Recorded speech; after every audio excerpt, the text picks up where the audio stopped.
వాలంటీర్ల వ్యవస్థే మా కొంప ముంచింది, అదే మాకు ప్రజలకి గ్యాప్ పెంచింది అంటున్నారు. ఇంతకీ మాట అంటుంది ఎవరో తెలుసా? YCP MLA Balanagi Reddy. వాలంటీర్లను నమ్ముకొని ప్రజలకు న్యాయం చేయలేకపోయాం. వైఎస్ జగన్ కు పార్టీ జిల్లా అధ్యక్షులు ఈ విషయాన్ని చెప్పాలి అంటున్నారు బాలనాగిరెడ్డి.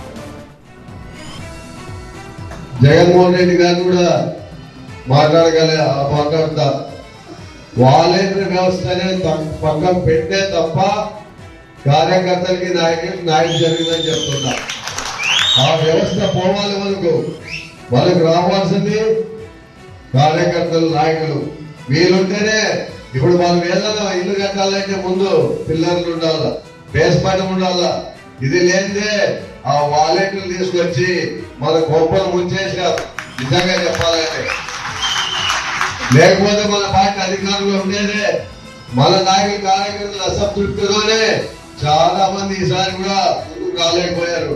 కానీ మా మీద ప్రేమాభిమానం ఉంది కాబట్టి మమ్మల్ని గెలిపించారని చెప్తున్నా. ఇక్కడ జగన్మోహన్ రెడ్డి గారికి జిల్లా అధ్యక్షుడు చెప్పాల్సిన అవసరం ఎందుకంటే వాళ్ళు ప్రతిసారి మీటింగ్ పెడతారు.